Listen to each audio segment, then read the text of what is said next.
জুলাই আগস্টের হত্যাযজ্ঞের মামলায় শেখ হাসিনা, আসাদুজ্জামান খান কামাল ও চৌধুরী আব্দুল আল মামুনের বিরুদ্ধে বৃহস্পতিবার দ্বিতীয় দিনে প্রায় ১ ঘণ্টা ৪৫ মিনিট জবানবন্দি দেন গণঅভ্যুত্থানের অন্যতম সমন্বয়ক নাহিদ ইসলাম। জবানবন্দিতে তাকে গুম করে নির্যাতন, আন্দোলন প্রত্যাহারে অব্যাহত চাপ, জুলাই আন্দোলন চলাকালে নাশকতার দায়, বিএনপি জামায়াতের ওপর চাপানোর নানা ঘটনার বর্ণনা দেন তিনি।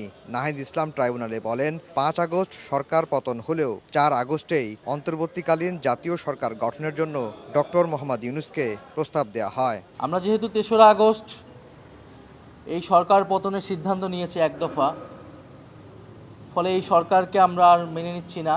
আমাদের একটি নতুন সরকারের জন্য তখন থেকে পরিকল্পনা হচ্ছিল।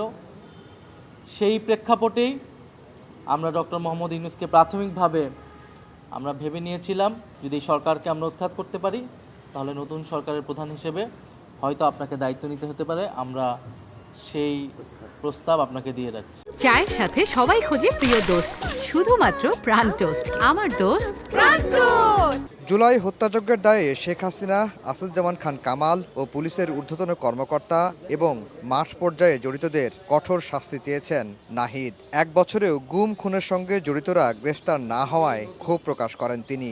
শেখ হাসিনা স্বরাষ্ট্রমন্ত্রী, তৎকালীন স্বরাষ্ট্রমন্ত্রী, পুলিশ এবং যে সকল আইন শৃঙ্খলা বাহিনী জড়িত ছিল তাদের প্রধানদেরকে আমি দায়ী করেছি এবং যারা হত্যাকাণ্ডে সরাসরি অংশগ্রহণ করেছে তাদেরকে দায়ী করেছি।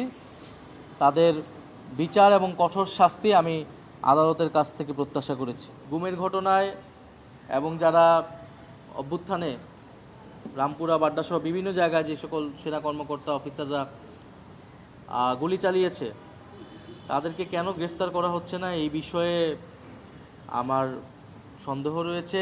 পরে চিফ প্রসিকিউটর বলেন, শীর্ষ সমন্বয়ক নাহিদ কিভাবে আন্দোলন দেখেছেন তারই বর্ণনা দিয়েছেন। এটি মামলা প্রমাণে ভূমিকা রাখবে।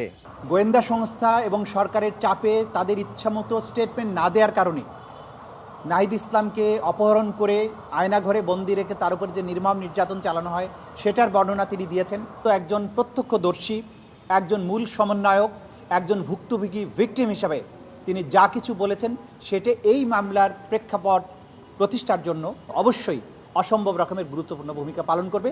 এদিন আন্তর্জাতিক অপরাধ ট্রাইব্যুনাল ২-এ আশুলিয়ায় ৬ মরদেহ পোড়ানো এবং একজনকে হত্যা মামলায় তৃতীয় দিনের সাক্ষ্য গ্রহণ হয়।